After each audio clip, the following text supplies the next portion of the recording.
You know, sometimes the most gentle thing we could do is to not fight fair. Okay, you just ate the brown acid and you're having a bad trip. Who do you want to kick in the door? Armed men that are kind of already in the zone of fighting and running at people with guns, or do you want a bunch of fun-loving, badass martial artists walking in and making sure you're safe? They're not there to take you down. They're not there to arrest you. They're there to intervene and make sure you don't fall down. They're there to make sure that your friends are also safe. They want to make sure that everyone leaves without a stubbed toe and they're plenty hydrated. You get home safely. This is kind of the essence of my talk with Gene Ching. He's not only the editor of Kung Fu Magazine and a 32nd generation Shaolin Kung Fu disciple. He had a television show called Man at Arms with the beloved Danny Trejo.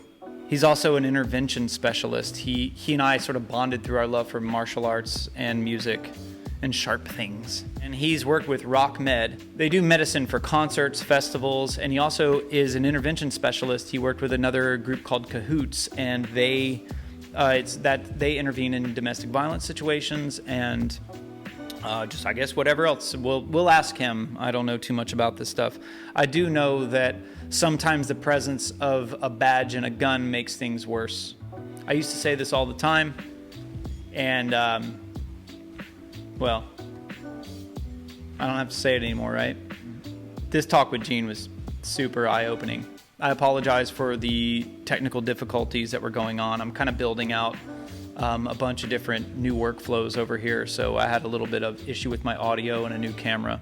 You'll live. It's not about me in this one. It's about what Gene has to say. I hope you guys are having a great, safe quarantine. I hope we've had some time to reflect and really appreciate people that are doing these arts, that are learning how to walk into volatile environments and still bring the peace. It takes a true badass. You need to practice for that. If you don't practice, you move to technology. Technology could either be a taser, technology could be a gun. Just the less capable you are in your body, the more we will rely on technology to solve our problems. You're listening to Total BS. My name is Matt Lucas. Because if you don't show up and practice, it's all BS anyway.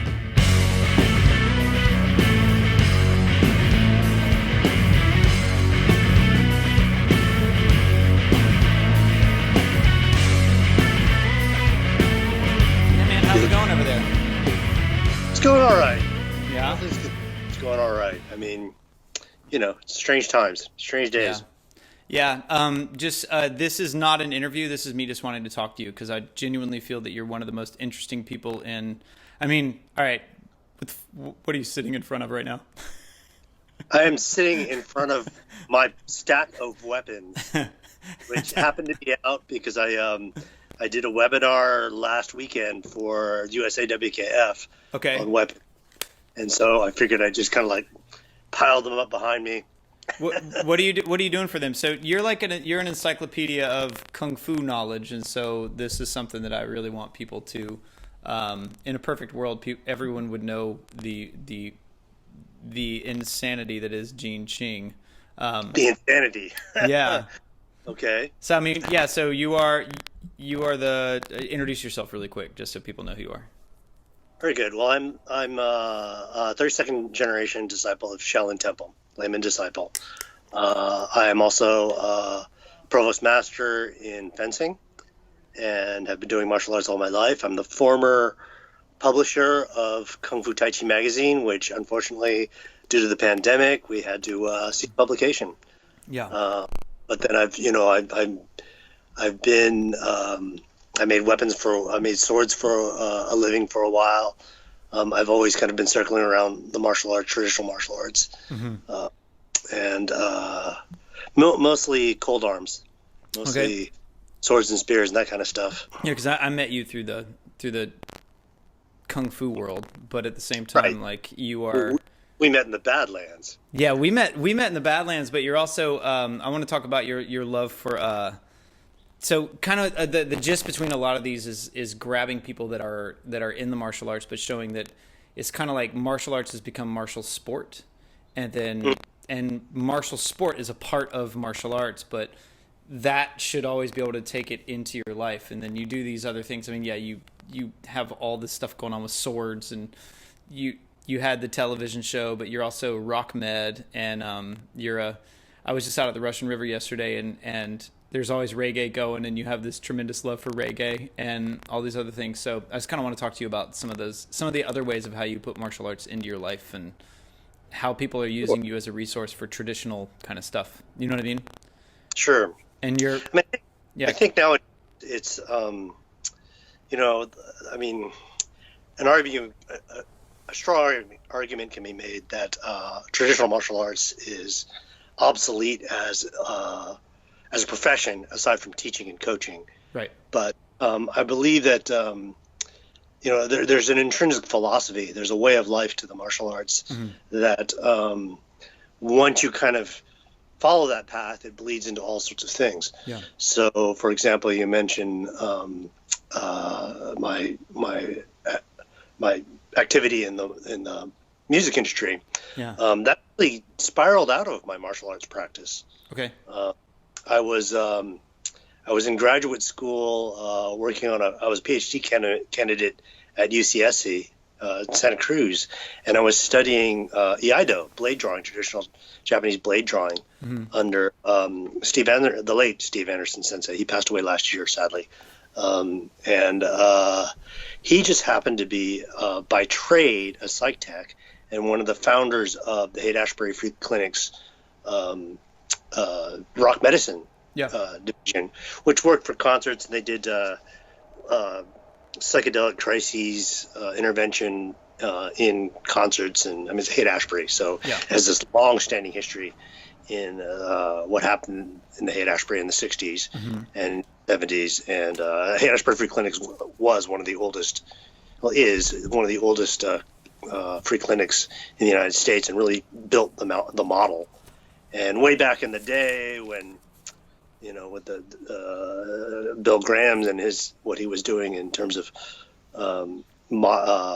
proctoring the San Francisco music scene, he got together with Dr. David Smith, who was the founder of the Haight-Ashbury Free Clinic, and they developed this concept called rock medicine. And the first show has over 40, coming up on 50 years now. Yeah. But it was the Grateful Dead and Led Zeppelin at Kezar, I believe.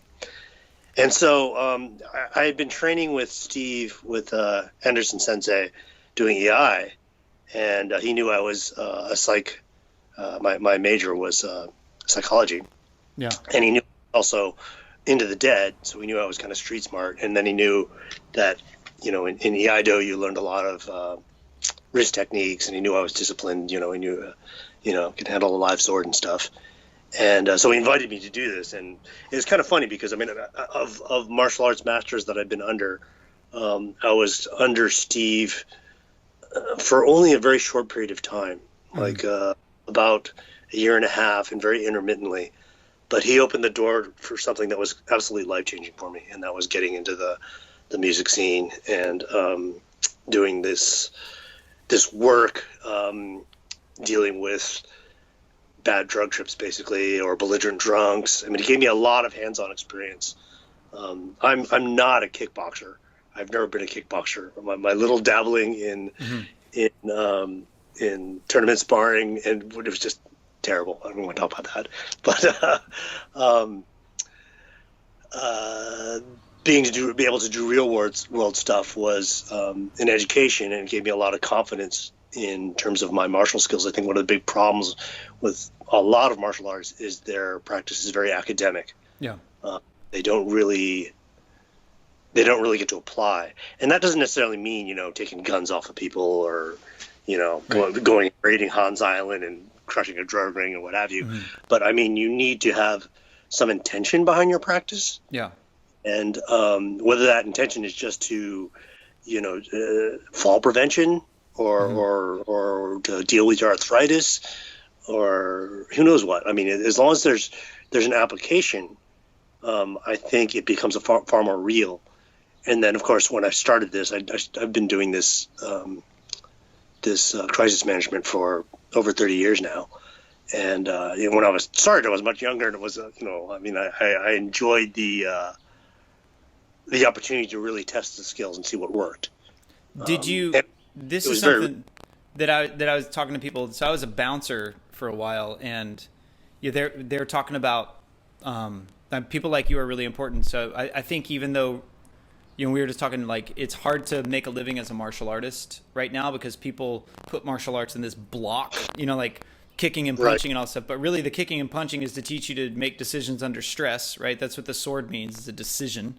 Absolutely. And then taking that and I'm always talking to people on how art, like music and martial arts, music, food, and martial arts are my three things. Like I love those, and and if you don't like, I mean, I think I can bond with anyone over one of those three, and oftentimes all three. But there's this moment where you're sitting there and you're like, I'm going under stress. I need to make this decision. And then at first it's easy to beat things up, but then later you learn how to bring things to life, right? It's easy to kill, hard to bring things to life.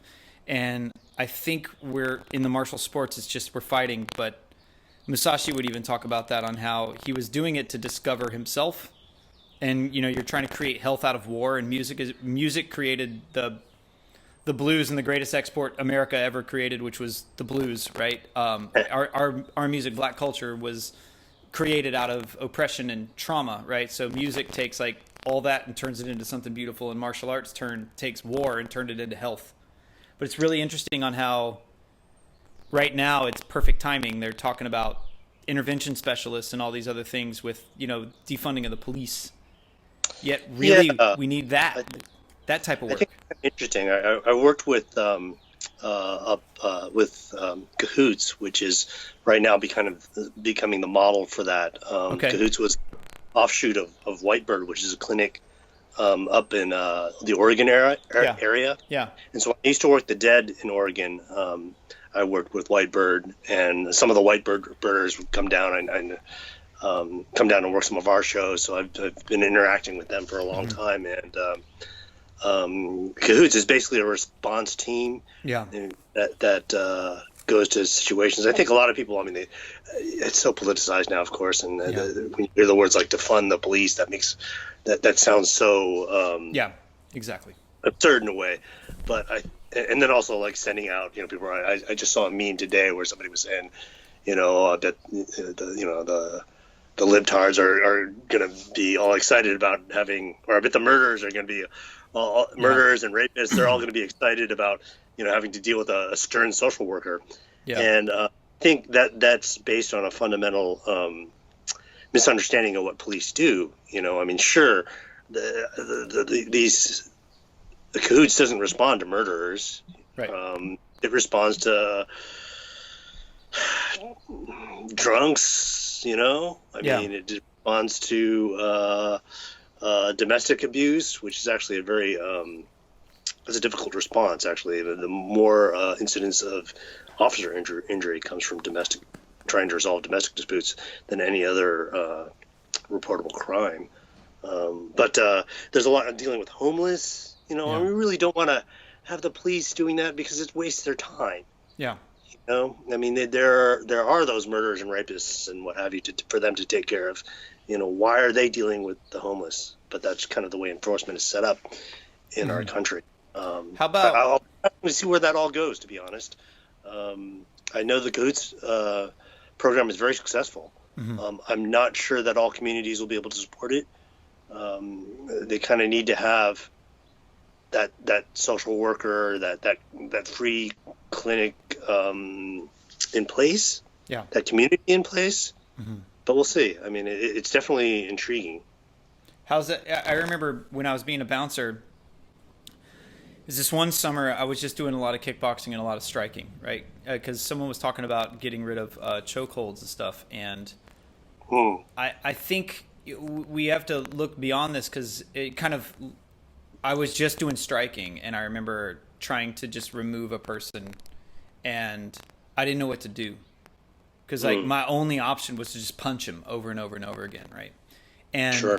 And then I went back to my judo training and then back into grappling and come-alongs and actually studied proper, what we call responsible force and restraint. And then after that, it was easy. And I remember being outside of this one place and Like, for example, if you understand a good choke or a good hold, I remember there's all these guys lined up, and it was me and this other guy who was a Brazilian Jiu-Jitsu guy, and he just slipped behind, turned the guy around, put him on the ground, and just held him in a position of a choke. And it's funny because it made all of the guys just stop and be like, "Hey, man, can we have our friend back?" You know, kind of thing, because he was in control. There was no brutality, and I think a lot of times we forget that the word Jew means gentle. You know, it's like judo means gentle way. It That's doesn't, right. you know, Absolutely. and I think we're missing that part because people are like, no, we don't want to learn. You know, we should take away chokes. We should take away these vicious restraints. It's like, no, we should teach them the gentle side of those restraints, as opposed to let someone learn this stuff on YouTube and think that it's oh, bro, I'd love to use that in a fight. You know, there's always that guy, you know? Sure. So I think that's important. Yeah. I mean, it's complicated because I think the image of it in media is very challenging. So, for example, I mean, bouncers, everybody sort of romanticizes Roadhouse. Yeah. And that's really not what it's about. It's not what it's about at all. And dealing with, for example, what I do, I can't use any pain-inducing holds. Right. You know, Right. because it's really, you know, I'm dealing with a patient body, and that really doesn't help if I'm going to put this patient in pain. Yeah. And also, I mean, I almost never fight fair. I go in with a team. Yeah. You know, and it's kind of like, you know, with a couple people, you can just take somebody down pretty softly. Yeah. I think one of the other issues that people are getting very confused about right now is with the police in particular. You know, if you've got a sidearm, Yeah. you really don't grapple. Right. Oh, That's another thing that I tell people all the time. Like, there's a headlock. Their head is right next. We did a thing with this guy. He had guns all over him, and I'm like, you have two hands and you have 4 weapons on you. So if we're grappling, you could have one out, but if I'm pawing around, I have options too, right? And we have to realize that. And that was a big thing when you train cops. Is it's about how do you go into this moment with how do you go into this moment and protect your sidearm? You know, 'cause Absolutely. it's there. And they have handles all over their bodies. I mean, that was a way that even people in the Middle East, that's one of the ways that they fight. If they're willing to die, so they would tackle a person and start pulling the pins on the grenades on their chest and just hug them, and then they'll blow up with you. You know, because that'll save many people. And it's kind of like you have to realize that's real. Sure. So the not fighting fair thing is important because you can actually protect them that way if everyone is on the same page to protect. That intervention side and responsible force is, it goes back to that intention. Like, what's your intention? Your intention is to keep someone safe.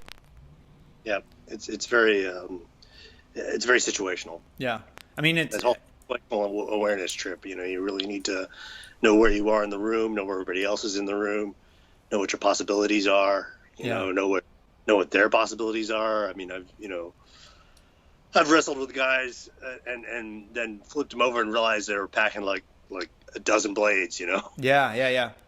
Okay, so let's talk about this. How do you okay, so hallucinogens, and they might even legalize mushrooms. I know. How do you intervene? How do you intervene in a bag trip? You know, 90% of what I do is talk. Mm-hmm. It's talk and body attitude and tone of voice. Yeah. We actually have a 4-stage protocol. First being talk, verbal restraint. A second being physical restraint. Okay.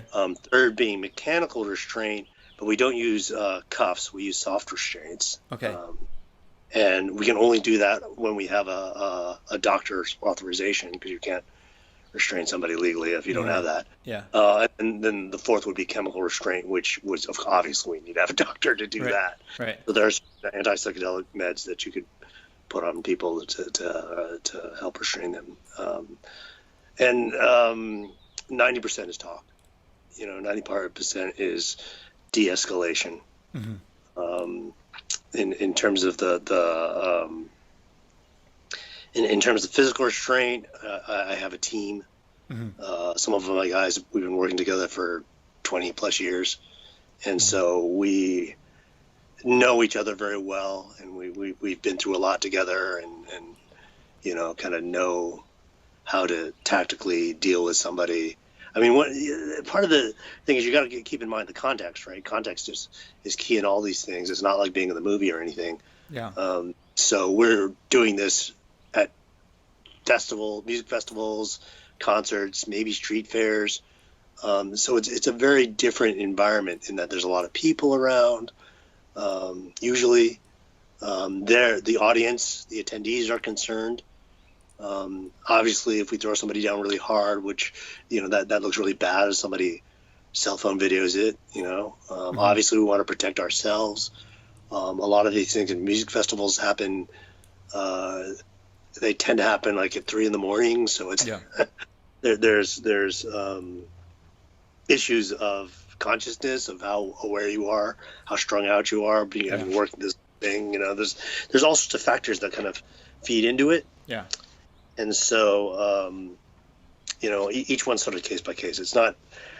I mean, I've been asked by some of the orgs I work for to try and design a protocol, and I mean our core protocol is MAB, is managing abusive assaultive behavior, right, which is what's used in the corrections field, and also used in some in hospital settings and psych tech settings.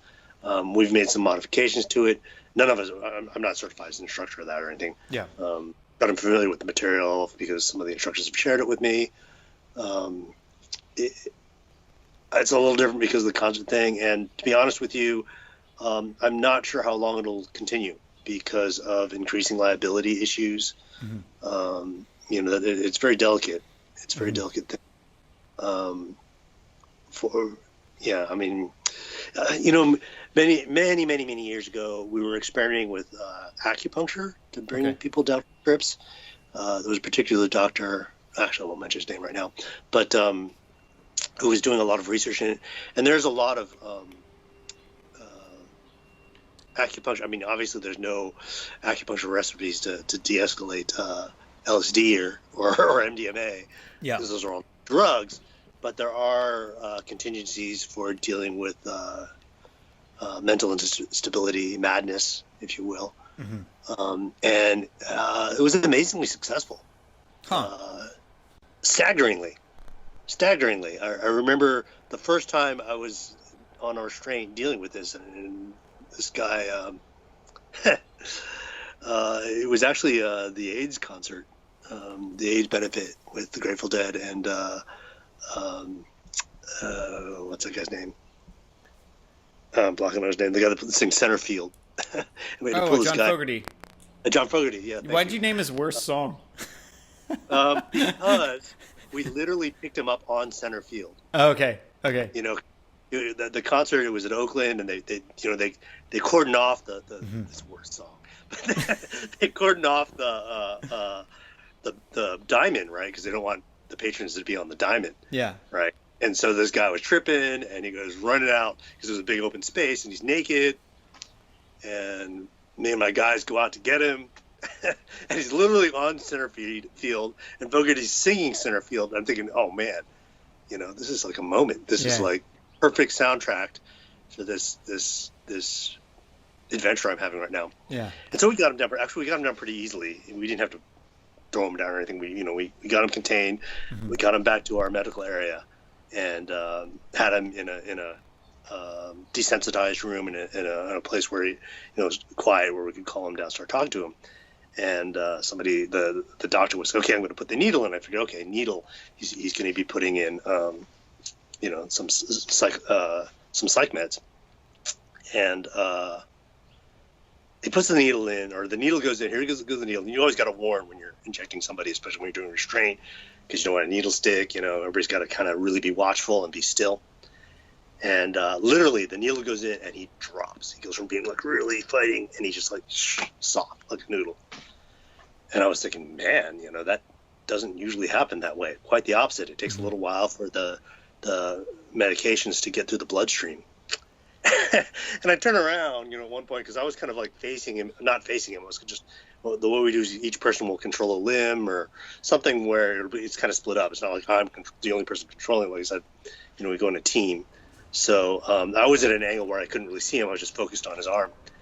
And I finally, he got soft, so I kind of turn around and look, and he's got like a needle here and needles in his ear. And I'm like, what? But we played with it for a little while, and pretty soon our legal caught up with us and said, don't do this because the liability is ridiculous. And, once you break the skin barrier, that changes your liability dramatically. Keep in mind, this was over 30 years ago. It was a long, long time ago. Huh. And so research on it stopped, even though what we were doing was so successful. But there was just no way to do it, in the field, and it's kind of a hard thing to study clinically. Yeah. So I really don't know what became of that research. Just stopped. It's one of those things that, and I get it. Legally it is not really something you want to be doing. Yeah, there's a movement now because there's actually people that do this sort of work all around the world. Mm-hmm. Anywhere there's music festivals. Yeah.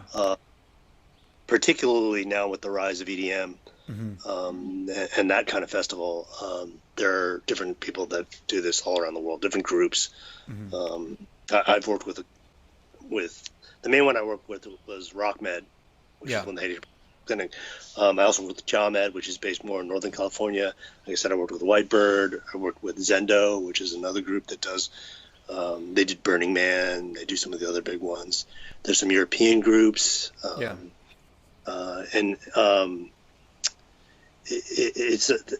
There's right now there's sort of a trend towards looking at bad trips as not as they don't like the term. A lot of people don't like the term bad trips. Yeah. So instead of talking somebody down, the lingo is moving towards talking somebody through. Okay. And I always argue actually the bad trips are the most educational. Yeah. Because that's when you face your demons. That's when you're really assuming you come out of it okay. That's when you really have to confront some stuff. And you can really achieve a lot of growth if it's all handled properly. But, there's a lot of major psychedelics are such wild cards that it's very hard to predict. Yeah. Hold on 1 second. Yeah, for some reason there I am. Cool. Yeah, for some reason my camera just stopped.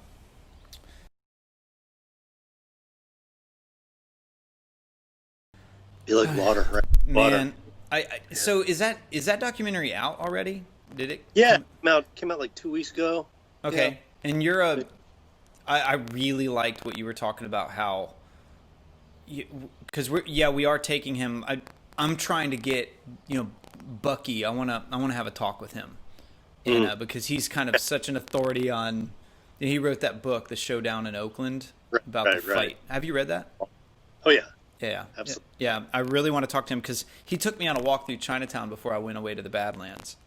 Oh, and kind of showing me. Actually. Huh? Yeah, I need to do that with him someday. Actually. It's crazy.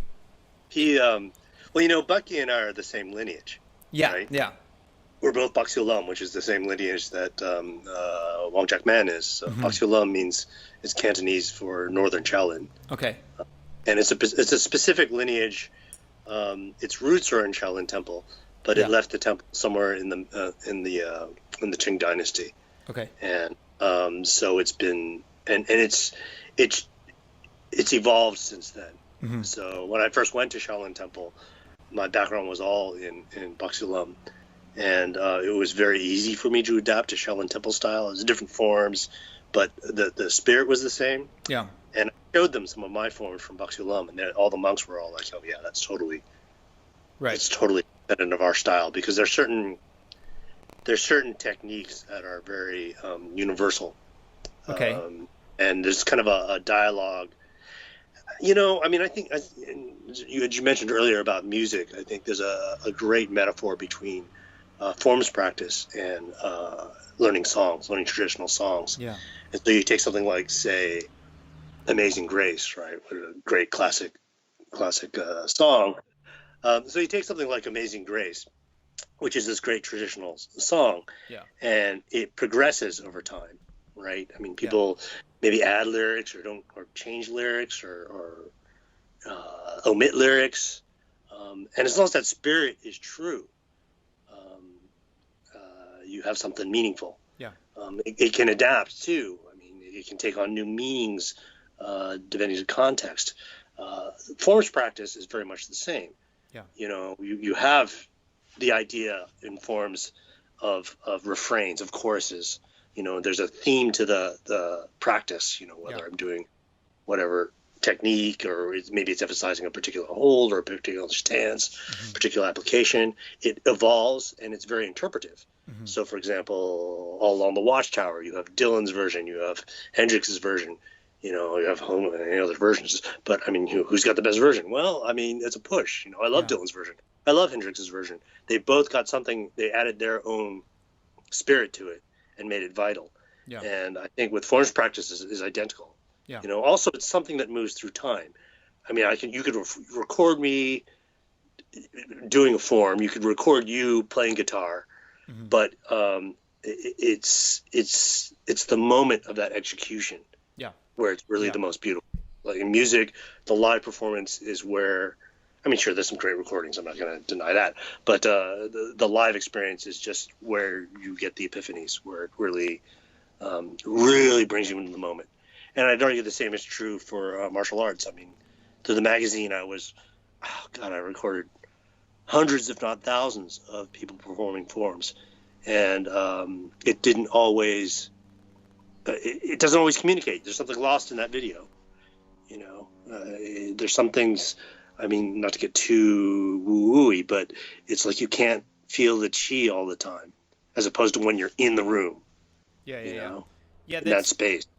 I wrote a thing a long time ago about forms, about how if you were traveling, I would say that history was told through song and story, and then and wisdom was traveled through story, but like the wisdom of movement was held through form, which is the song and the story of movement. And absolutely. And it's funny how we actually kind of owe it to social media and narcissism for bringing forms back, because no one was like when MMA came out, it was like, why would I do this if I can't be punching someone in the face, right?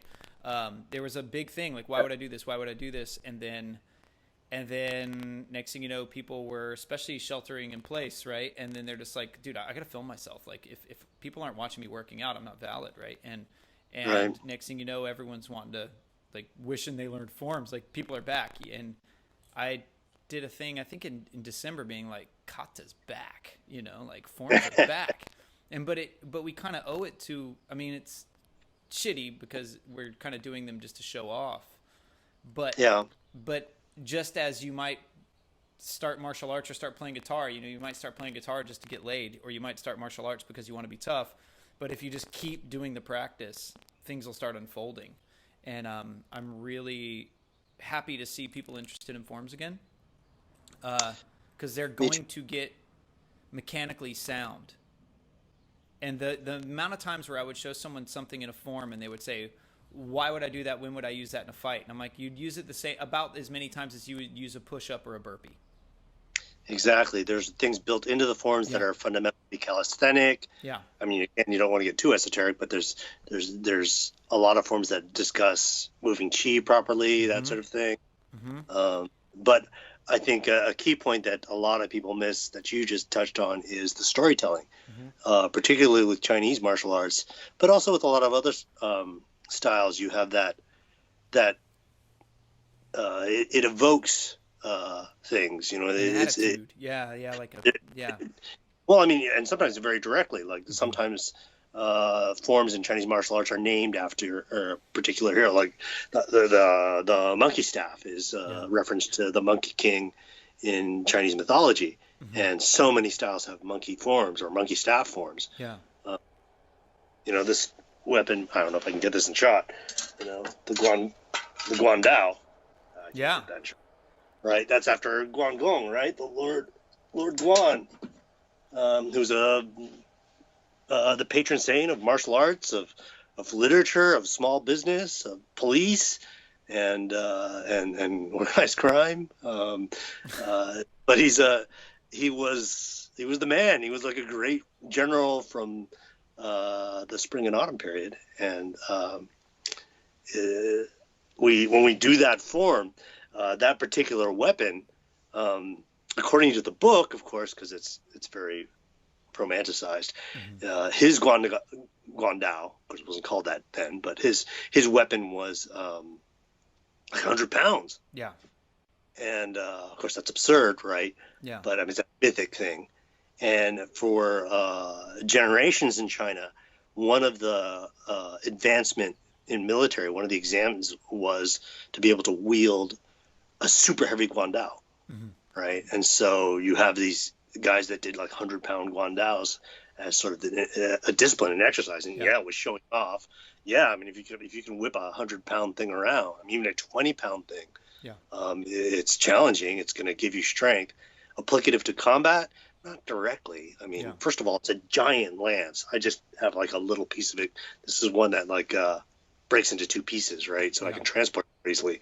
But you're not going to be walking around the street with that. So, I mean, that gets into the whole thing about ancient weapons practice in general. That it's not something that you really practice to apply. I mean, you do have that intention that, oh yeah, I'm really cutting somebody or I'm really hitting somebody with a stick, but it's it's not really something you would use for home defense necessarily. I mean, you really don't, and it's certainly not a street weapon because who when you're getting mugged, the odds of you having a sword or or be able to Jackie Chan a stick or something is happen.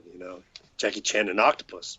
You can't really get past that. It just doesn't happen that way in reality that often. Yeah, that is so funny. Like that. Okay, so let's talk about that weird Okay, so Master Didi in Into the Badlands had no idea that my logo was the 9-legged octopus, but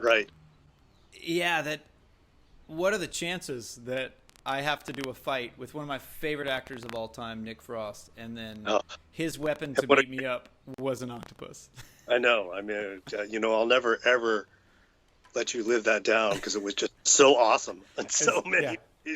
You were the man that got bitch slapped by Nick Frost with an octopus. Yeah. I mean that. And the funny thing was, so when I went on the press junket, they gave us some time with the weapons guys, which.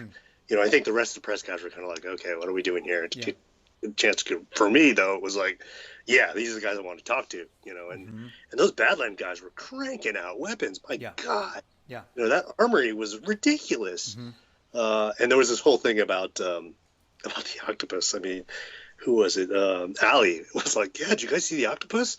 You got to check out the octopus. Yeah. So we were kind of like tipped off that this thing was going to be presented to us. And it was sort of, at that point, it was NDA. We couldn't discuss it until the episode happened, of course. But it was just so absurd, right? And then it was like, oh man, that was mad who got hit, but that is so awesome. Yeah. He also it was funny because that day we were trying to, because Nick is such a nice guy and it was one of those things where we were trying to make everything look as painful as possible.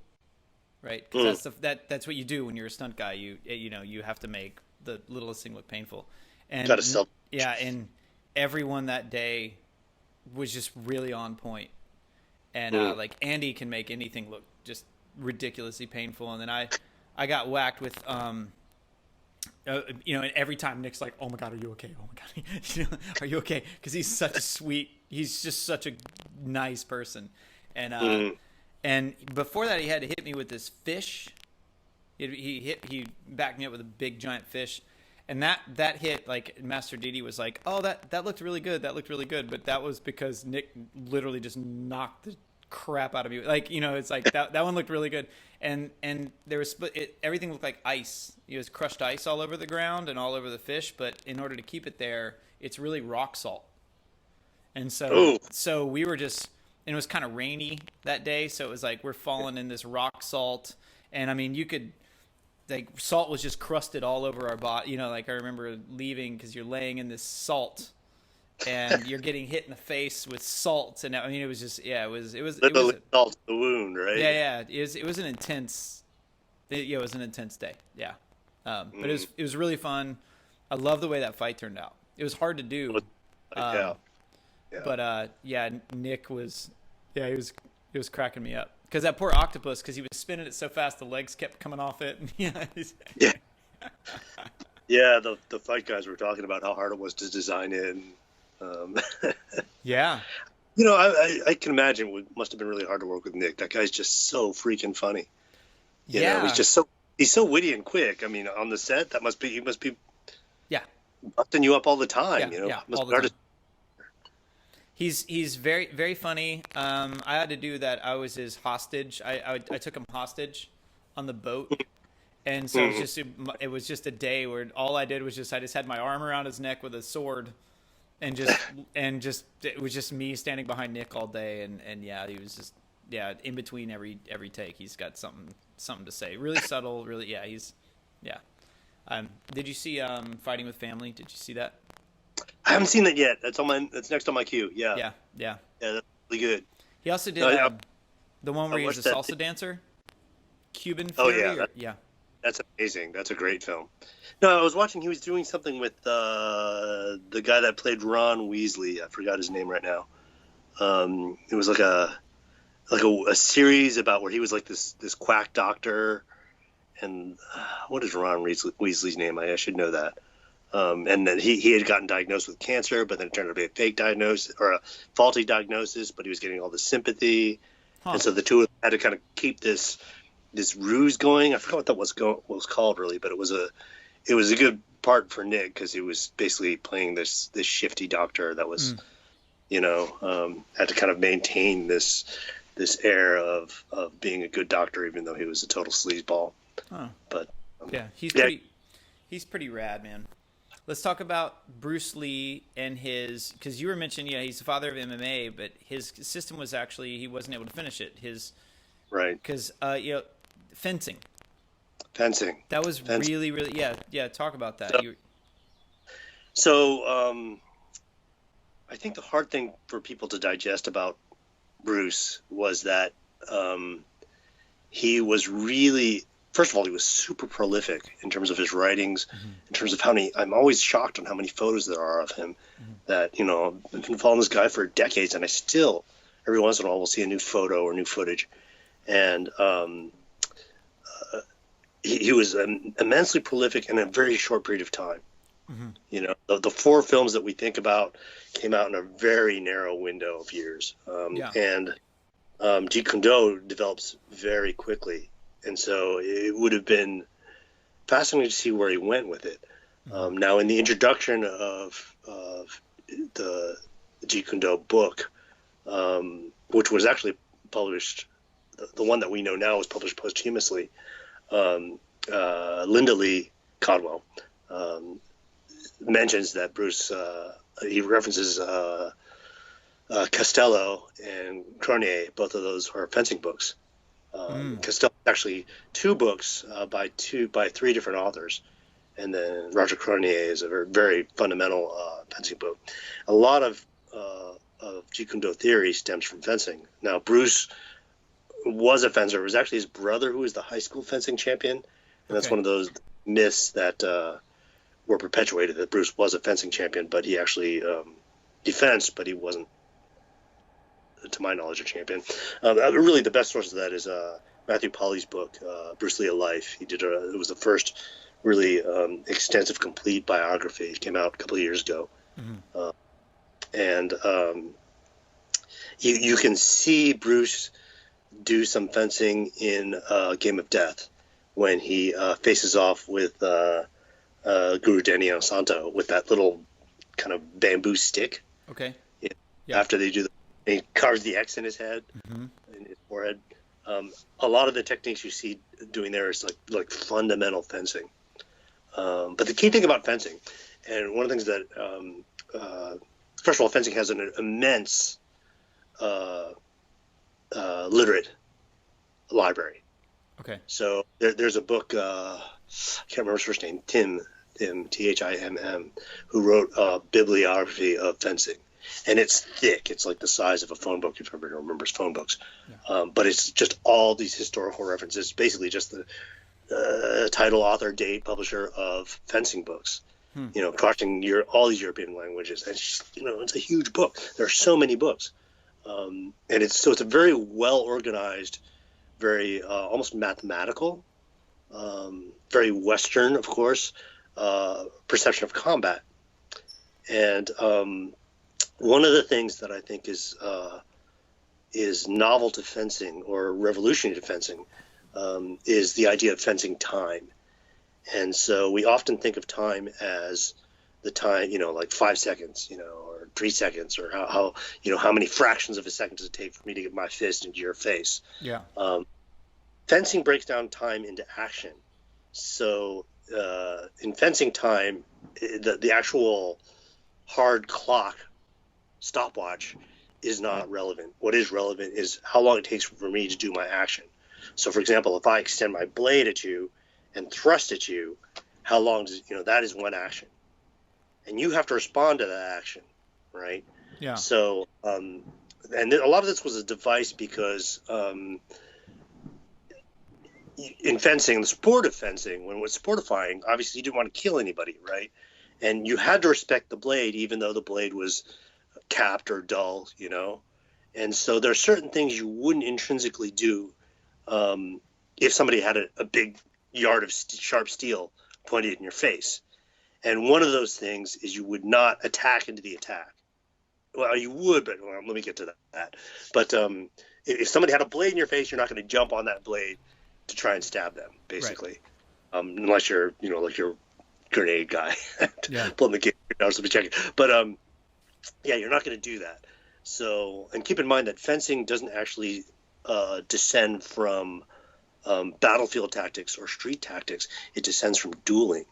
So it's a very different, there are rules to dueling. There was fought in script, there was people monitoring it. You would duel first blood, or then maybe dissatisfaction, which could be death because they're sharp, and it's really easy to kill somebody with a sharp, pointy thing.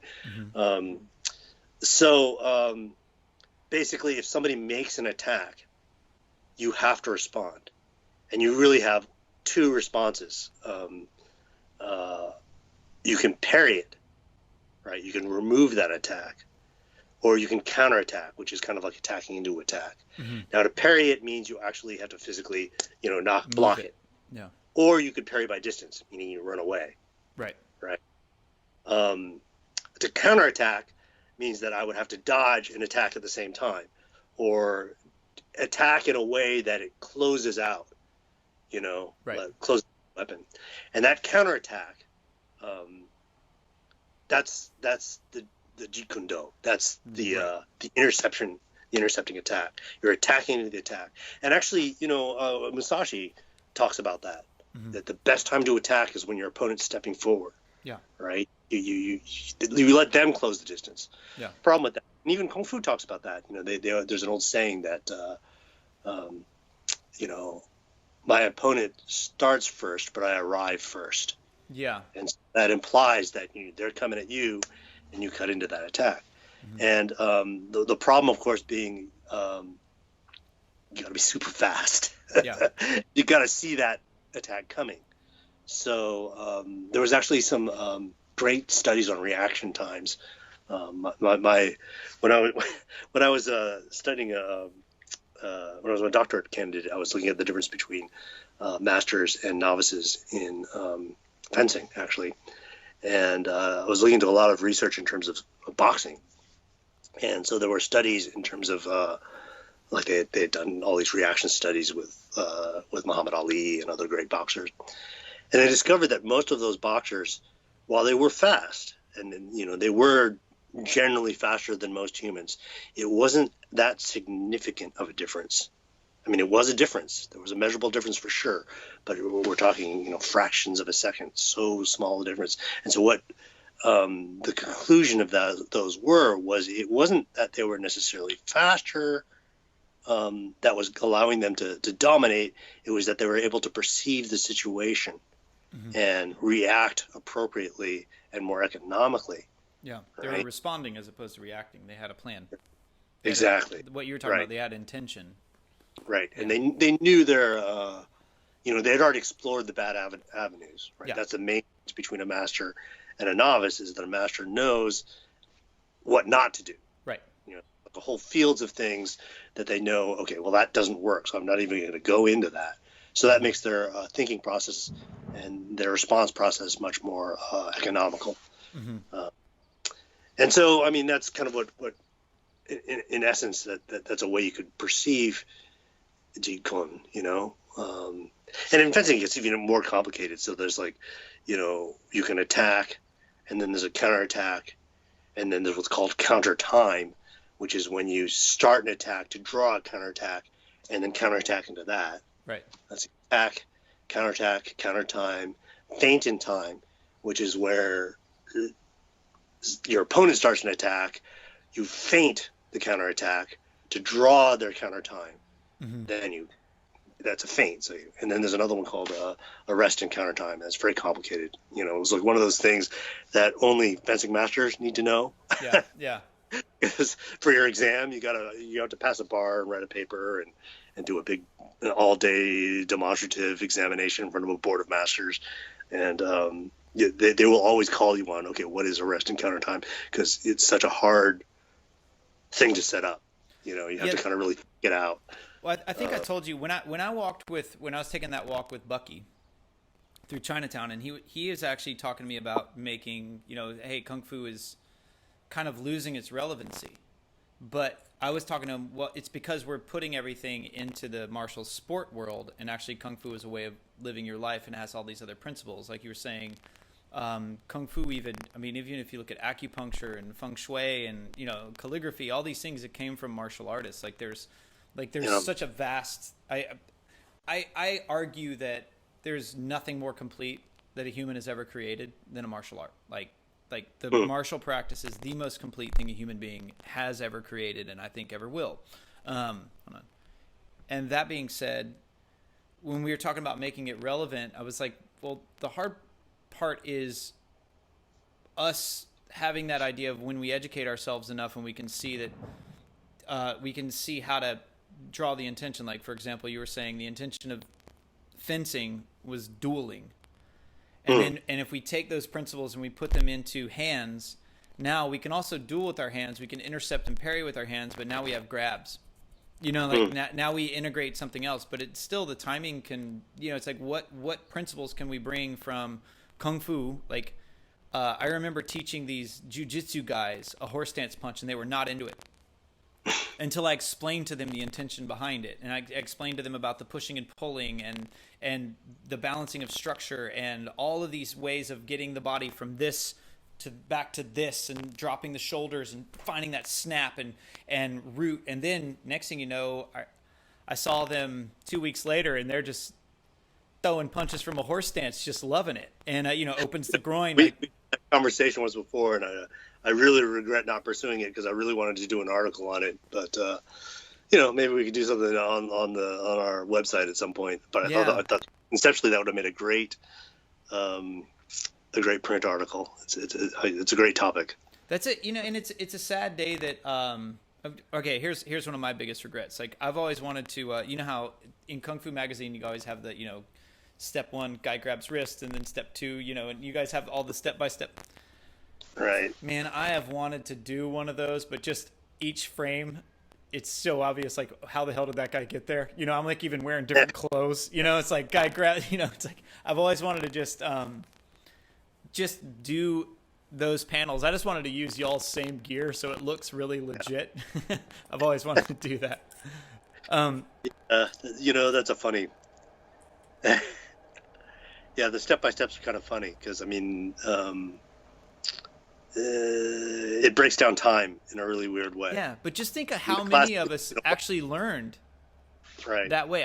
I have tried so many, it's like now people are learning from YouTube, but our generation, we kind of, once you get to a certain level, you start, like, I have so many books on that. Don't even start on how many books, yeah. Yeah, and I've tried to learn forms and, like, Bagua from a book. Again, it's that whole sort of situation with time. And a lot of those photos, like, obviously most fights are, I punch you, you punch me. Yeah. It's chaos. It can't really do that kind of those kind of actions where it's like, I punch you and then you do the block and then you do the take. And it's like, that's that time thing again in that, in fencing, I do that one punch and you only have time to do one response. You don't have time to necessarily like block and then do the, the counter and come around.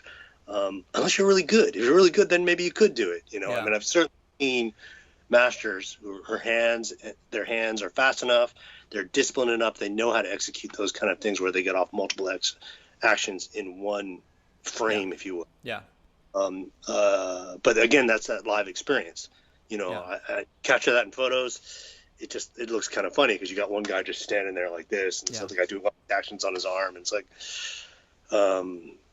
that's hard to explain. That's hard to explain dynamically. It's something that if you get somebody who can do it to do it on you, then it becomes very real. There's again, just like Instagram and all this stuff brought katas back.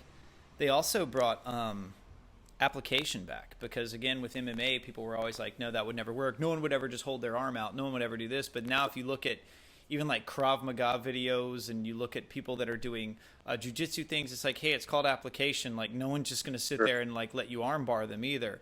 And it's funny on how the hypocrisy and the ego of so many people just being like, no one just holds their arm out. And I'm like, well, no one just gives you their head. No one just sits there. It's like no one just lets you throw them. I mean, there's a million ways to understand application, and then how do you put it under stress?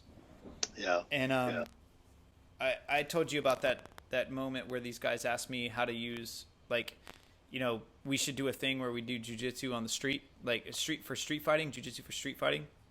Yeah. And I was like, well, just go put on the clothes that you came in on. Like, just go put in, like, get out of your gi, and then let's just go into the parking lot. And like, see what it feels like. Like, just lay down on the parking lot and just pull guard in your, like, feel that, and feel how it could change. Like, feel, like, slowly, but feel what it feels like to get stacked while you're closing your guard when the back of your neck is on the pavement, and I could just scoot the back of your neck to the side of a car and just lift your face up right into the bottom of a car. And they were like, huh. And I was like, that's how you adapt it for street fighting. So you have to change the way you lock your guard. Think of how your armbar feels when my friend's about to punt you in the head. Yeah. Think about how ground and pound feels. Like, watch someone ground and pound when someone else is slipping, and they're slipping and they're punching the ground. Now go out there and try that on the cement, because you might miss and hit the cement. There's little things like that allow us to understand, like, what that precision, that strike. That's kind of what I loved about Shotokan when I was learning Shotokan. It's just that boom. That's why Lyoto Machida was so great to watch. Like, he was so... Oh, I love watching him because he literally was. He was like a Shotokan guy in MMA, like, and it looked so good, so clean. Yeah, he was amazing. There's so much to be said for context. I remember when the whole every fight goes to the ground. Which, of course, somebody goes down. Yeah. But when that argument was being propounded, I had to deal with a case at a festival where this particular patient. I'm not even sure that the patient was that high. He had a psychiatric break. Okay. He had a meltdown over the course of the weekend, and at the very end of the weekend, we were all cleaning up. Everybody, all the patrons had gone. Everybody, was loading out, and it was just sort of like we had to do what they call the sweep, which means we all like get on ATVs, and we actually have a broom that we put as our banner, and we sweep the whole. It was by this river. And so we sweep all the beaches, every place anybody could camp, make sure. And there was this dude, butt naked, total psychiatric break, and he jumps in the river, And at that point, that year was a particularly wet year, so I had to cross the river. I got radios and I had to like hold it up, like guys in Nam holding up their guns and stuff. It was crazy, but.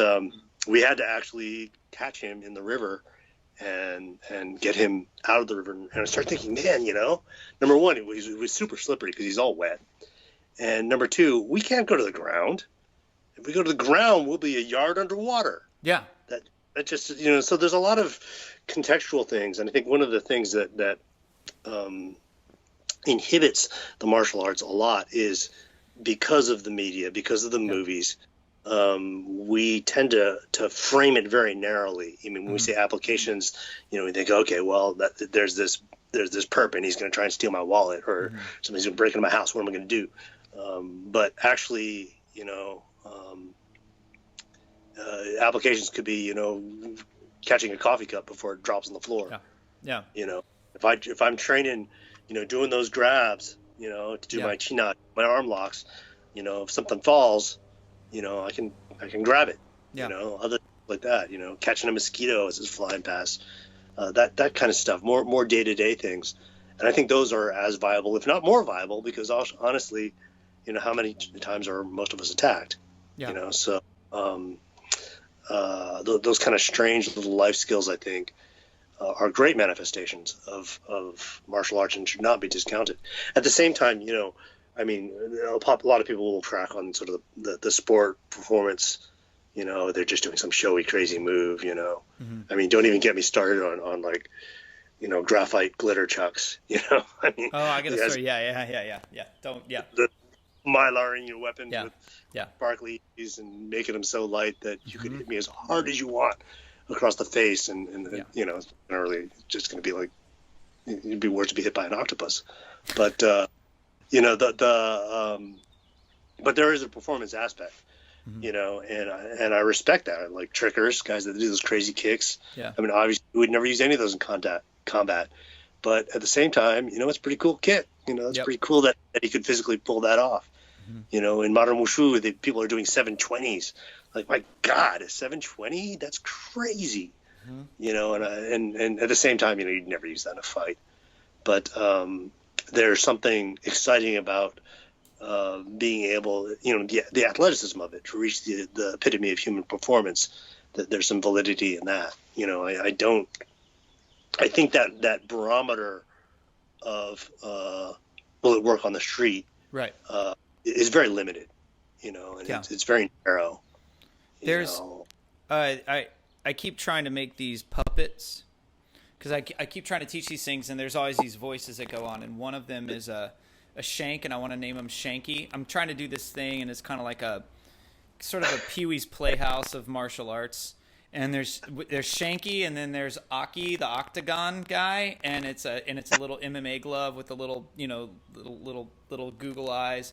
And every time I do something, Shanky's like, that would never work on the streets. And then there's other guy like, that wouldn't work in the octagon. And it's kind of one of those things about like, for example, I have to remind people, you can't really have your fingers open when you're in MMA, right? That's one of the rules, because when someone shoots, they can oftentimes ram their eyes into your fingers, right? For sure. And so there you go. It's like, there's a reason why you could be the toughest guy in the world, but if I always say little pocket sand, you're done, right? And And when we start understanding that, we can start seeing the difference between like how to make something as stressful and as close to a real situation to where you can understand the stress of that. And that's why judo and jujitsu and even like push hands is great for like balance in these weird, intricate ways. But they're sloppy enough, you can go hard enough, and really it's managing problem solving under stress. And and when you can do that, then you're not as reactionary, because all we're trying to do as martial artists is make you react as opposed to respond. And if you're reacting, then I'm now controlling, right? My dad did SCARS, which is Scientific Combat Action Response System. It's what they train the SEALs. And their motto is fingers pull from flames. And if we know that, how do I create the flames to make I know if your hand goes this way and it touches something hot, it pulls back. So I know if something flies up, hands go up. If something flies down, it goes down, and you're sort of knowing that, and then you slow it down to retrain yourself to respond to that. So when the hands come up, they might go forward as opposed to flinching, right? And this is what we're trying to do. So it made you flinch. Yeah. Right? Made you flinch, bro. Yeah. And so in traditional systems and applications, that's what we're trying to do, is just create new programming. And then you just, the other way it was explained to me was forms. Forms and application is learning penmanship. Right, you're like tracing the perfect letter, And then when you spar, it's just writing, because your writing is oftentimes sloppy and you know what I mean? And you want to bring it back to music, I would always say that that forms is like studying classical music. Sparring is like free jazz. Yeah, very much so.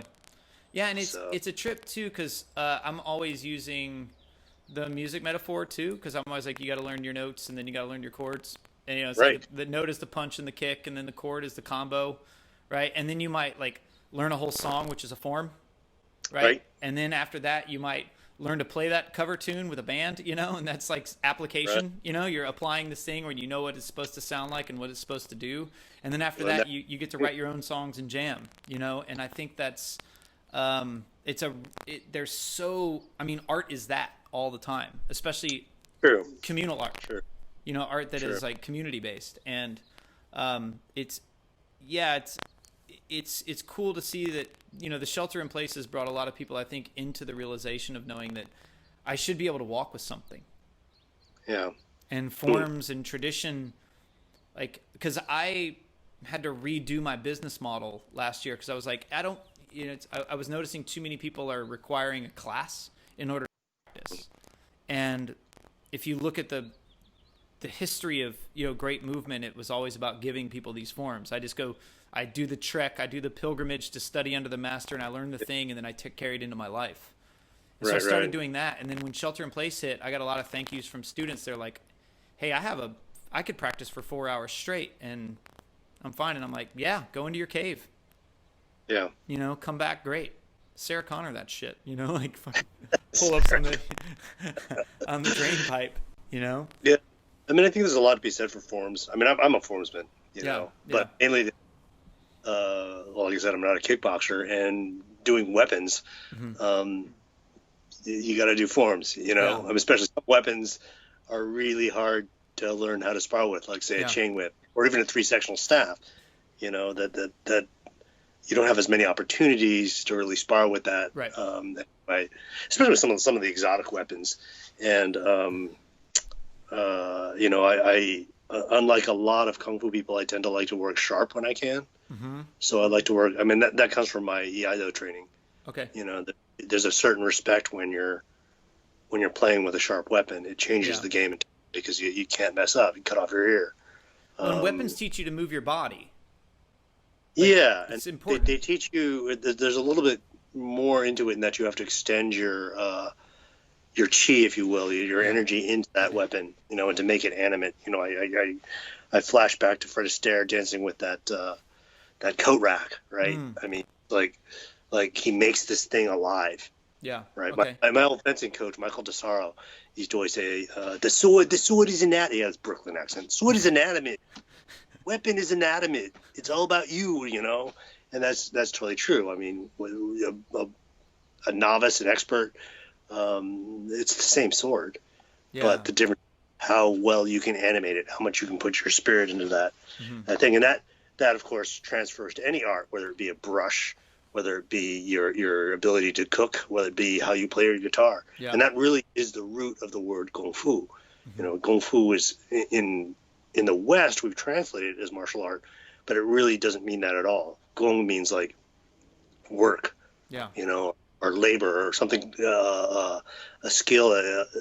Fu means, it's kind of like the character for Fu is kind of like it's kind of like Ren is the core, which is the character for man, basically like a little stick figure, and then it's got like these two arms raised up, so it's kind of like these two arms. I like this particular explanation, that it's these two arms reaching up to heaven. So it's like a reaching for the divine, right? So you're making this work, this energy, this effort, this time that you put into something divine, into something that's going to give you an epiphany. And so you can have good kung fu in how you play guitar, or how you, how you paint, how you cook, kung pao chicken or whatever. It's kung fu it can be an expression of that certain something that steps beyond that true art. People will look at, say, calligraphy, and oh yeah, that guy's got good kung fu. It's a different.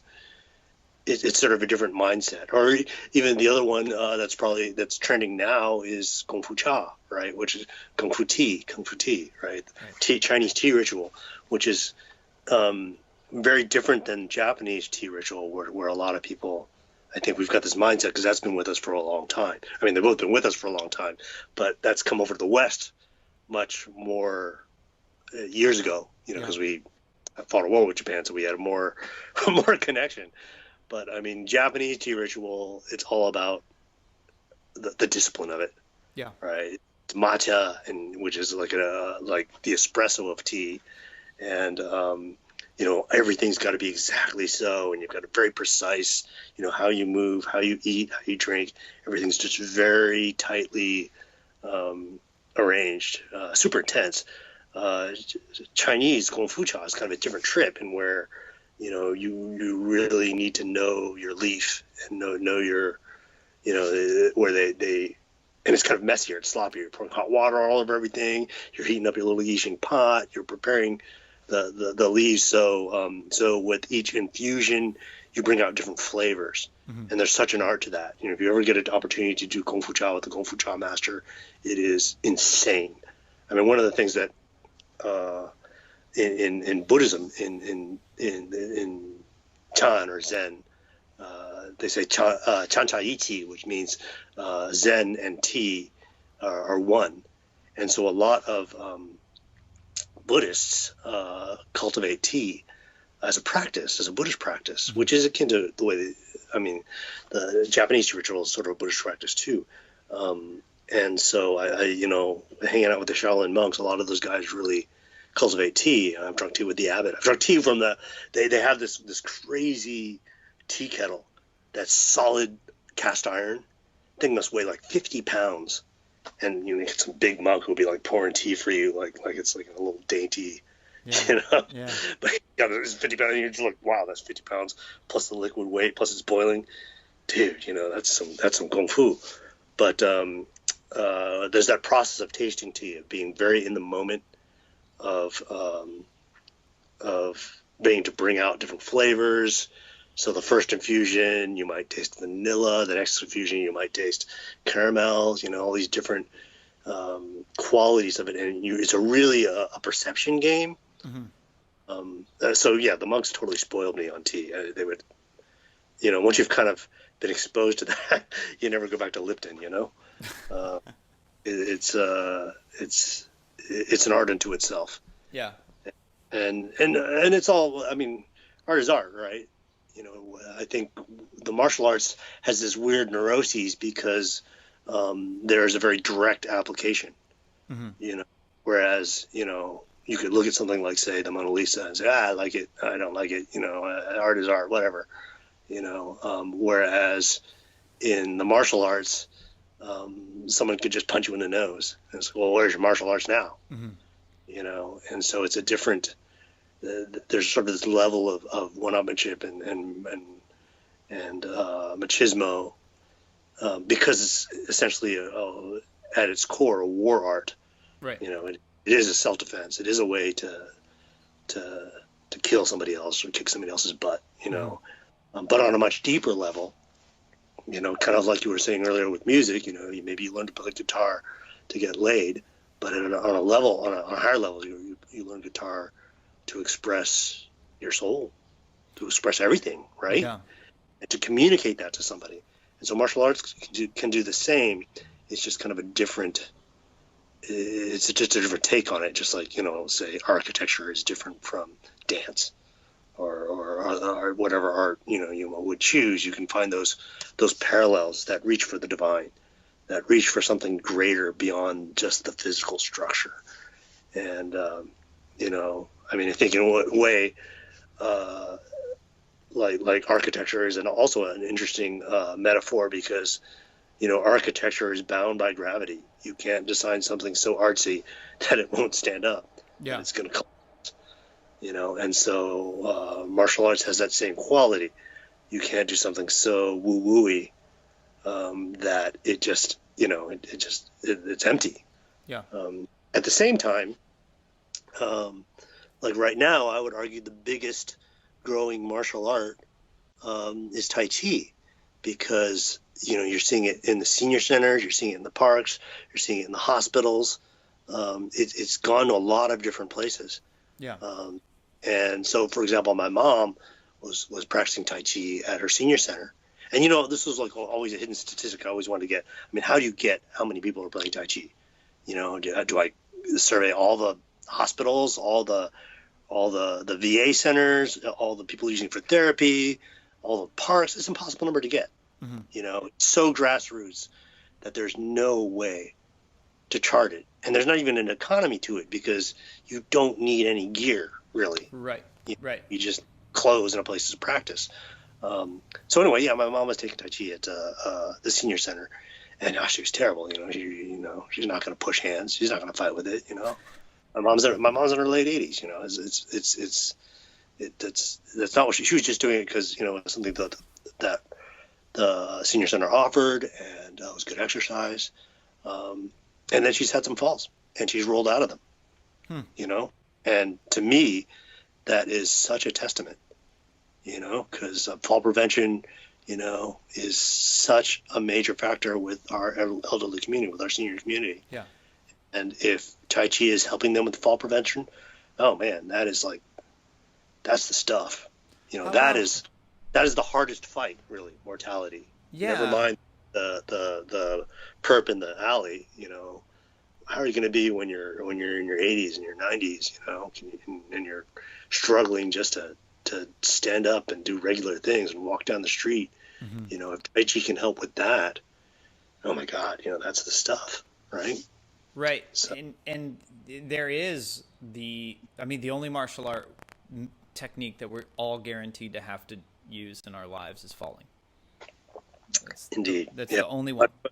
My very first martial art was judo. And while I remember very, very little of it, because I was like 5 to 8 or 9, taught me how to fall. And I say so many times. Yeah. More than I'd like to admit. Well, and we're always talking about all the sort of douchebag, you got to know how to fail, you got to know how to do this, but it's like that is the metaphor. Like, that was my first martial art too, and it's still the one that always rings true to me for street fighting, for anything. I think I think it's the cleanest one because it's the between. It's the between of striking, and it's the one that goes to the ground. And again, sport judo and sport jiu-jitsu, they're a little different. They're so technical, just like sport taekwondo. They're all different when they become a sport because the sport itself insulates itself, and you have to get so technical in order to be effective because everyone knows your game. But right. When that's a sport. You've got to you have to play the sport. The contest, that means to test with testify. You have to testify with somebody else that we've both done this, and one of us is going to be better, and we've got to define that set of rules so it's it's tight, so none of us can cheat, so nobody has an advantage. Level the playing field, literally. Yeah. We have. I'm doing this thing. I was asked to do something. I'm actually gonna. I'm having a. I was asked to do this thing for a guy that Chinese Historical Society, and very good. He was talking about all the violence towards the Chinese community right now, and talking about firearms training and all these other things. And I was like, well, really, just work on situational awareness, right? Situational awareness and posture, right? Because predators choose to prey through posture.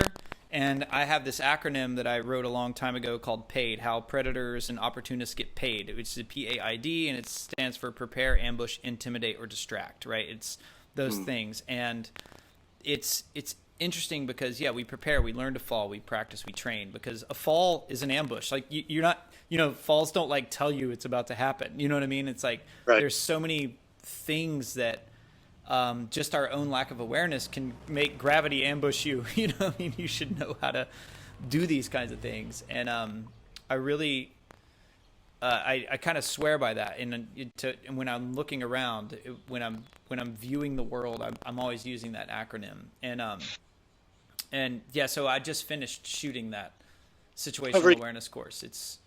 It's going to be a good one. But I think right now I'm trying to talk to people about how there's a Brazilian Jiu-Jitsu guy that I'm talking to, and I'm talking to Sheldon over at the Shaolin Center about qigong and nervous system control, right?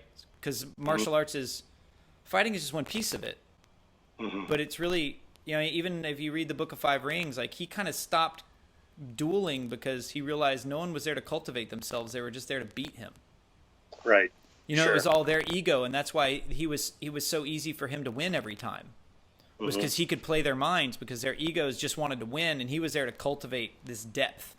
And then he's like, nope, I can't be challenged if all you're doing is trying to monkey out and use your ego to win. And it's really kind of interesting to see like how our egos are kind of inhibiting our arts. I did my my fencing provost thesis on a comparison of Book of Five Rings is applied to Western fencing. Oh yeah. Which was kind of cheesy, actually, but because all I did was go through it. At that time, I took my provost exam in the mid and late '80s. That's when I was in the program, and at that time there was only 2 translations of Book of Five Rings, so it was actually pretty easy to read in English. Right. And I mean, for the program, I had to like study. The great fencing texts were like in Italian and French and German, which was very frustrating since I don't really speak any of those languages, or read those languages. But one of the things that I really was impressed by with Musashi was he had these parallel disciplines. He was an amazing painter. Yeah. And he was into carpentry. In fact, it was a couple of years back, Asian Art Museum had a display of samurai art, and they had some of Musashi's original paintings, as well as the legendary the oar that he carved in, which is when he fights what's his name, Sasaki Kojiro, his most famous duel, right? And so that was just fascinating to see. His painting was amazing. He was an amazing painter. And there's that whole thing about let's see, in Japanese it would be bonbuichi, the bun, the culture or pen, and bu, like bushido, warrior, ichi are one, right? And so as opposed to saying the pen is mightier than the sword, they say that the martial and the scholarly are united, right? 2 sides of the same thing. And so actually a lot of masters, particularly the grandmasters, will talk about how you need to have a balancing art, right? If you just do martial arts, that can mess you up, but you should do something, cultivate music or cultivate cooking or cultivate another discipline to balance out, kind of a yin yang, right? At first just kind of some poetic Renaissance man garbage, but the more that I've been in the martial arts community and seen both true genuine masters, guys that were just operating on a level that makes you like a Da Vinci level or something, where it just makes you so humble to be in their presence, and then guys that were just plumb insane, that are so egotistical and have totally lost the path. I've found that a lot of these constraints, these traditional constraints and etiquettes, that they were in place, even though they seem ridiculous, they were in place for a reason. They were in a way to kind of narrow or focus the mind, and you can't just toss them out, because then you go down that dark path, which is very easy to do in the martial arts. I mean, in my family, it was very important. You got to know how to throw a punch, sew on a button, change your oil. There's certain things you got to do. And I started guitar really young. I started martial arts, 3, 4, 5 years old, and stuck with that. And then I started playing guitar, then was a touring musician professional touring guy by 13. And then I got into, my first restaurant job was at 12. And then I went and studied culinary arts. And I just realized, like, I'm so grateful for those things, just because and studying them as an art, because once you get so good at fighting, like, what's next? That I see that with a lot of people, where you're used to being the champion, but it's like now you're in your 40s and your 50s, and so what do? But you forget that it can bring you into the healing arts, it can bring you into the medicine, it can bring you into the spiritual side, Tai Chi. But if we only learn that sport, then that's one dimension of this vast thing. And that's where the traditions come, is there's the yin and yang. Me and Sheldon were talking about that the other day. It's like, there's not a place in this world that yin and yang doesn't exist. The problem is we have to, acknowledge that and, go for that, and respect that. Just like you have to respect the blade, it's like, that's very, very important. So yeah, I love, like, reading the Book of Five Rings was really cool. I love the idea of you can't be a warrior till you're a healer. You can't be a healer till you're a warrior kind of idea. Like the yogis would say that. And now people throw that word around, but they're not considering it. They're just up to their own interpretation. Sure. And have you read the interpretation of the Tibetan pillars of the warrior? Yeah. It's like meek, perky, outrageous, and inscrutable. I love that. Right. I love that. Right.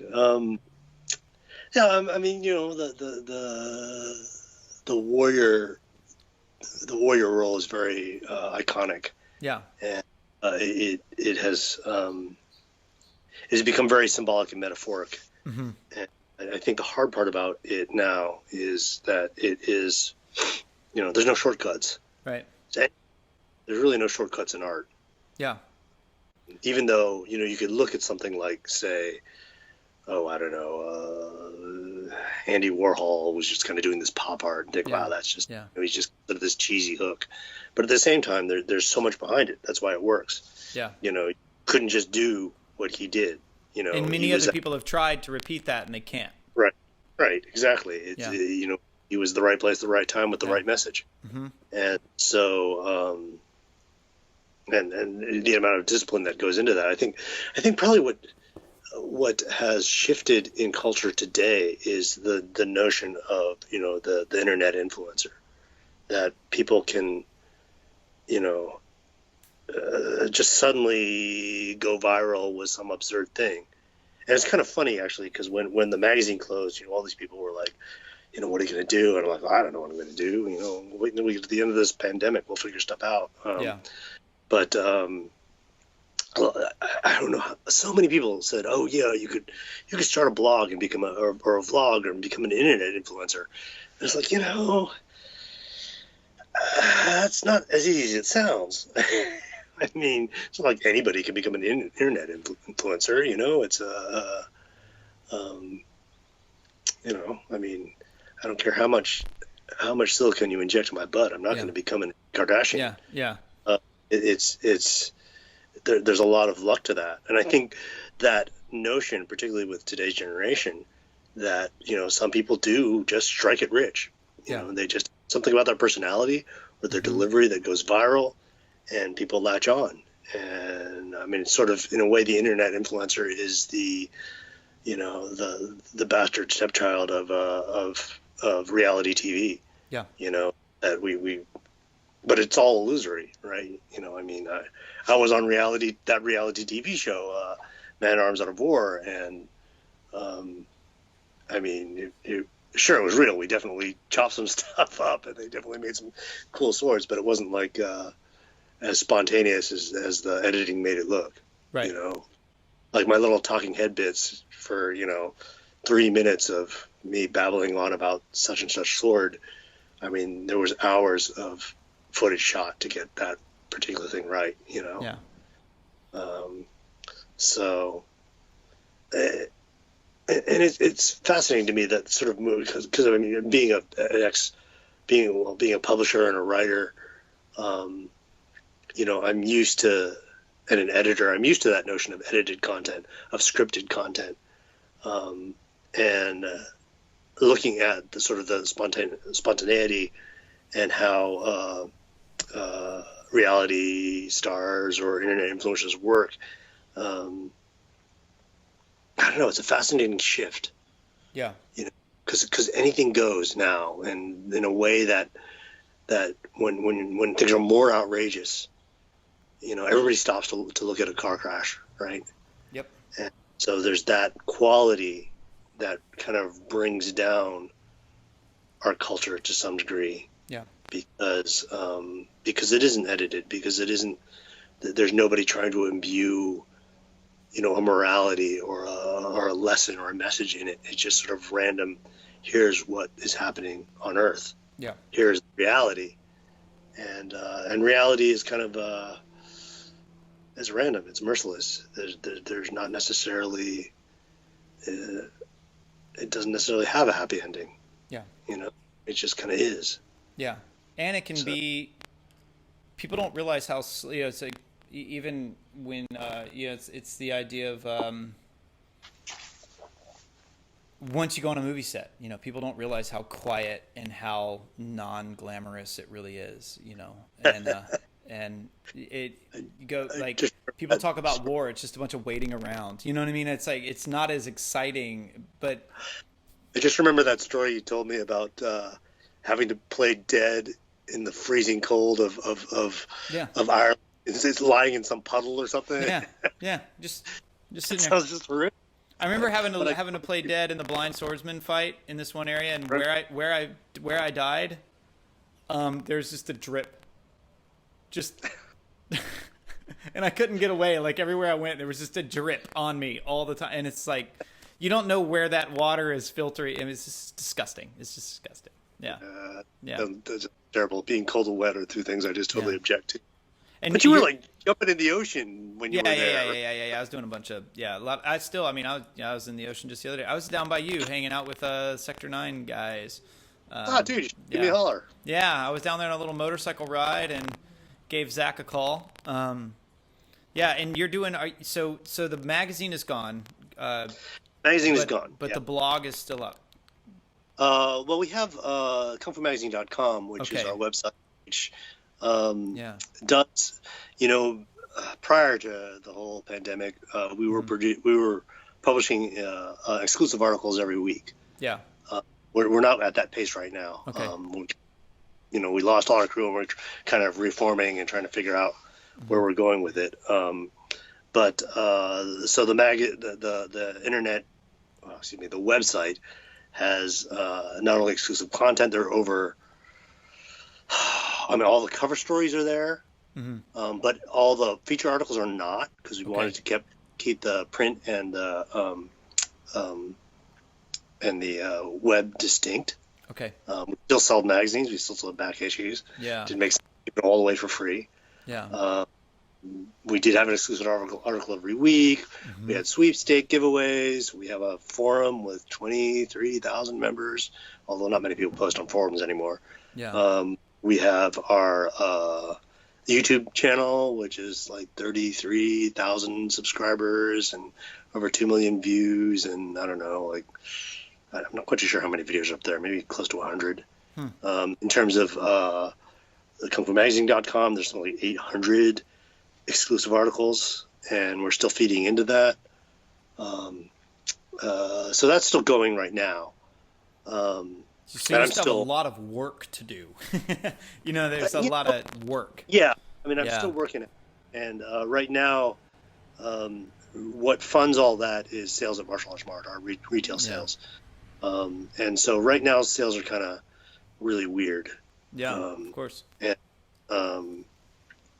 honestly, to be perfectly honest, the magazine should have gone down years ago. We were running in the red for a long time, and if it wasn't for the patronage of Tire Claw, we should have collapsed. But and right now the whole martial arts industry is just suffering because of the shelter in place. All the gyms can't open, all the schools can't open, and there's a trickle up to that because they're not buying any gear right now. Yeah. So until things kind of I'm not sure normalize isn't the right word, but until things kind of find a rhythm again, Kung Fu Magazine is sort of a low priority. If I actually have a couple articles queued up that were from prior to the shelter in place, and they're ready to go, but I feel it wouldn't honor them to publish them now, because honestly, who cares? Yeah. Why are you going to read about Wu Dongshan right now? I mean, maybe, but I mean, in lieu of what's happening with Black Lives Matter, the protests, and what's happening with the pandemic, it just seems kind of uh, superfluous right now. Yeah. Although I may still publish it just to kind of keep eyeballs. I don't know. I'm still kind of. I mean, everybody's feeling their way through the pandemic. This is a totally novel situation, and how it's going to affect everything. Well, I mean, obviously we lost the print magazine, but and I mean, there will be more magazines to fall. Yeah. The magazine industry has been in a lot of issue, or a lot of it's been in jeopardy for over a decade now. And there just aren't, particularly for niche magazines like martial arts magazines, it's very difficult because a niche magazine is a major newsstand. Where do you find a major newsstand nowadays? There's just not that many. Mm-hmm. And so they're either surviving by subscription or advertising. And now almost all advertising dollar has gone to the internet. And subscription, well, people aren't really subscribing as much as they used to. Yeah. So, I mean, if you have a magazine you like, you better support it, because I don't know how well it will survive. And personally, I love print publishing. I love books that you can hold in your hand. I love magazines. I love that there's just something palpable and tangible about it. I love the fact that it's analog, that you have to kind of leaf through it page by page. Yeah. Unlike, say, to me, it's like a mixtape. If I mix you a tape, I'm putting those songs in an order by intention. Mm-hmm. I want you to listen to this song before that song before that song. Right. There's an order to it. I'm trying to tell you something, whether consciously or unconsciously. Nowadays, with a playlist, if I don't like that song, you hit shuffle. I shuffle or skip, and that kind of, while there's an efficacy to that, at the same time it spoils my ability to compose. And I guess that kind of relates to that comment earlier, or what we were talking about earlier, in terms of reality TV and internet influencers, in that we don't really have scripted content in the same way. Mm-hmm. So the big stories, the big messages get lost. Yeah. Well, it's the headline culture. It's how many times have I witnessed someone just coming up to me, and I can't tell you how many times someone has walked up to me and, like, I did a breathing thing, and they're like, "Oh yeah, it's like Wim Hof," and you're like, "No, that's Kundalini." Like there's thousands of years of that, and if we know that, we can now appreciate what a man like him did by taking these things and putting it into his life. And yes, it is a method, but if we go back and we learn all these other ways, then it can change the way that we're interacting with what he's doing, right?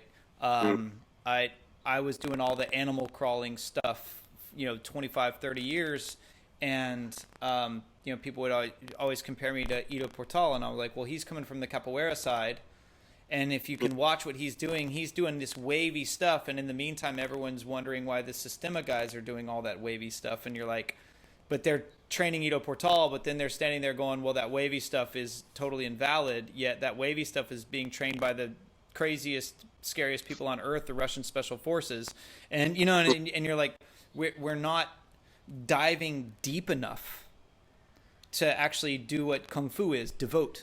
Devote, throw your ego away and just devote to it and feel it out. And give or take, a guy that's telling you he can, push you, knock you out by touching you, screw that guy. But, Yeah, but I mean, there's that intrinsic thing, right? I mean, Kung Fu by definition requires time and effort. Time and energy. And, right. And you can't buy skill. You can't buy skill. You can't shortcut it. Well, this is something that I was talking about, what we learned when I was a kid. I had to earn money and make money, and I was a kid. And so one of my teachers would be like, money is currency is flow, and there's 3 types of currency: it's time, energy, and money. And he's like, so right now, a lot of us aren't making money, but we have gained a lot of time and energy, right? You've actually gained Kung Fu. Like, you've gained this now. And so now what are we going to put that time and energy towards? Because you will buy whatever, and that goes back to the Native Americans of saying, like, there's 2 wolves in you. Which one you feeding, Right. Yeah, and it's like, so now I have this time and energy, and I'm about to buy something with it. What am I about to buy, right? And it's and this is kind of where like seeking is, I think is really important. Like you learn those fundamentals, learn how gravity works and how to keep your hands up. And now you can get in there and get trapped and mess around with stuff, become an artist. Mm-hmm. And I think, that Instagram culture of like, I got to edit this and make it look perfect and do this. And everything I'm doing is for the photo op, as opposed to, I want to go into a place. I want to be a band. I want to go into the barn or the garage for this whole summer. And I want to come out with a set and I want to kick ass. But now it's like, we have to go into the garage and then make it and then take pictures of ourselves. It's like, it'd be like, what do you call it? It'd be like if a caterpillar went into its cocoon, but with like every couple seconds, like, I'm in my cocoon. Hey everybody, got a new wing, and it's and you're like, dude, just come out a butterfly, man. Just like, like go in and come. It's kung fu is the act of emergence. It's an act of learning something. Go up on the mountain and come down better. It's like, right. Yeah, there's a instant gratification. It's what are we doing this for? That's the metaphor in so many classic kung fu movies, right? Yeah. Somebody kills your family, then you go to Shaolin Temple, or you find the crazy seed, the crazy drunken master, and you got to go away and train some absurd skill. I mean, just like wax on, wax off, right? Yeah. And then you come back and you apply that skill and take revenge. Yeah. But, that's the training sequence. I mean, that's what it's all about, right? Yeah. That I mean, really look at like the classic, 36 Chamber of Shaolin, right? Mm-hmm. I mean, that's all about the training. I mean, sure, there was like beginning part and there's an end part. It's a really long movie, but you can almost chuck that out because it's really the training part that's super cool and fascinating. And it's that classic thing. It's not about the Grail; it's the quest. Yeah. It's the getting there. It's not that process. It is that process. It's not necessarily the goal state of vengeance or what have you. Mm-hmm. But I mean, so that metaphor is intrinsic throughout kung fu movies, Karate Kid, so many martial arts movies. Really, there's like that one. There's that story, and then there's the reluctant fighter story, which I've always thought was the dumbest story ever. Mm-hmm. Where it's like you're forced in, you got to fight MMA or whatever. Yeah. And you're forced into fight. Rambo. We had to call him out. He's the best. Right. Yeah. And I mean, a lot of those guys. I know a lot of those guys. You don't have to force them to fight, man. Yeah. Fill them up. They're ready. They're already wound up and ready to go. They're looking for that. And this is the thing that separates. I think like if you look at the warrior side versus the I did that thing on the Be Like Water, and I was like, we have to understand that in war, like there's technically no glory. It's like because you will be the enemy to many people. Like women and children will be looking at you like the worst thing on earth, and oftentimes. If we're doing it thinking that we're going to be revered as this hero and there's going to be that moment, that's the movies, right? But like in this practice, what we're trying to do is, and that's what I really liked about the act of, the blade is made of your thoughts, words, and your actions, and the blade represents a decision, and that's kind of the path. And but a lot of times we just think, I remember working with people a lot of times, and I would say, young men, this is what you're thinking when you get mad. You're thinking, I'm going to kick that guy's ass. You have no plan. Mm-hmm.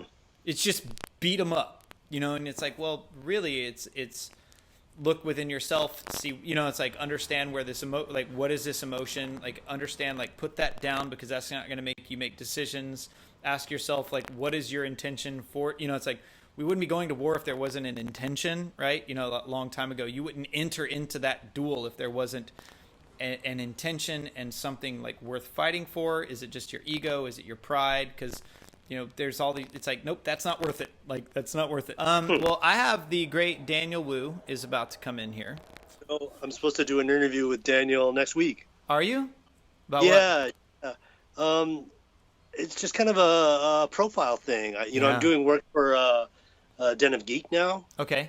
I just did an interview, or not an interview, just did a review of Weera, which is this new Malaysian martial arts movie that just dropped on Netflix this week. And it got good traction. I was pretty happy about that, actually. Yeah. It's this new guy, Harul. I'm not sure how to pronounce his name, actually. Harul Asim, I think. Okay. He's a Malaysian Taekwondo guy. The main thing that actually brought me in was Yayan Ruhian was in it, who's one of Eco Oasis people from The Raid, and he was also in the last John Wick movie.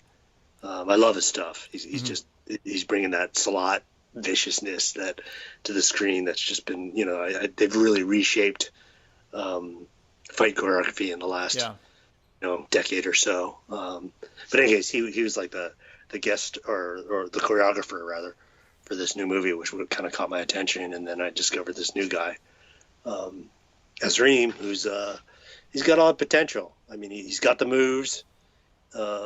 He's very handsome, got the look. Yeah.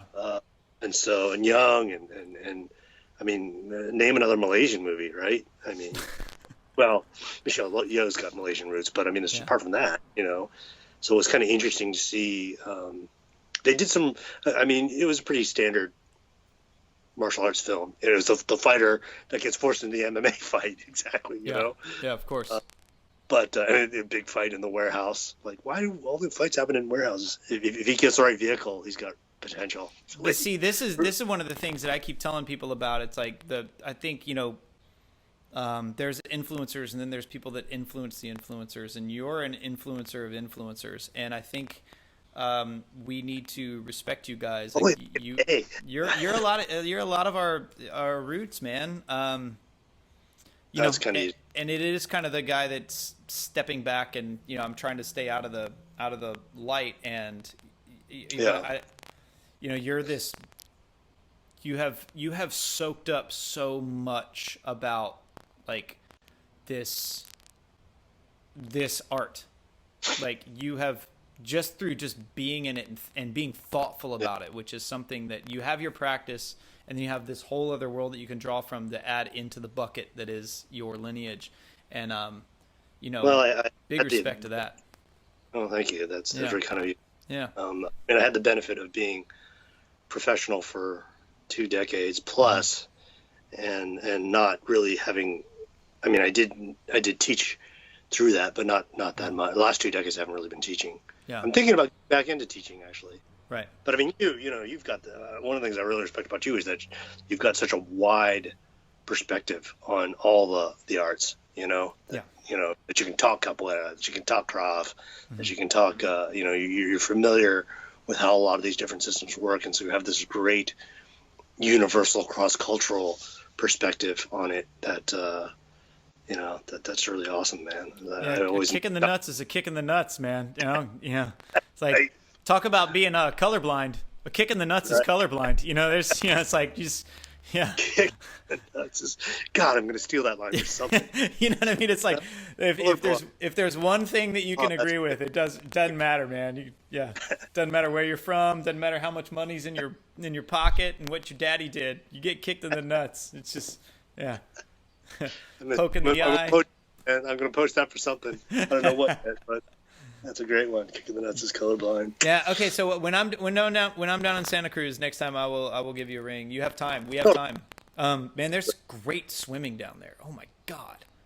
I mean, you go swimming in the ocean? Yeah. We got a lot of sharks right now. Right? It's terrifying. Yeah.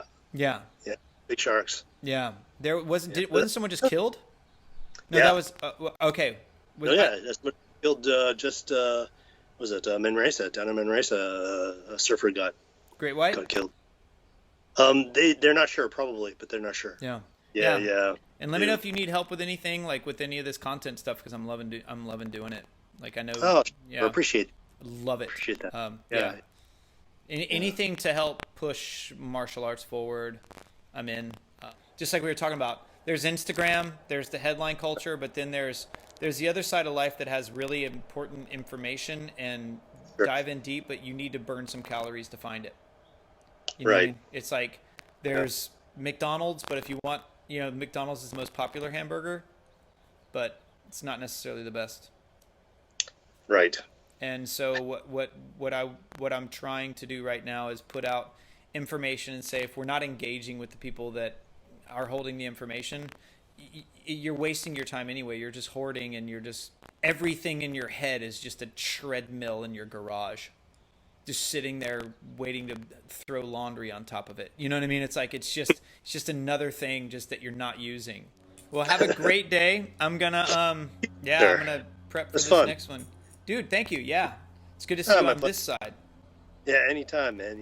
Just give me a holler. Always a pleasure. You're the great Gene Ching, man. You're the great Matt Lucas. All right, man. I'll see you. Take care. All right. Bye. Take care. What'd you think? That's Gene. I apologize for all the crackly little voices, but you know what?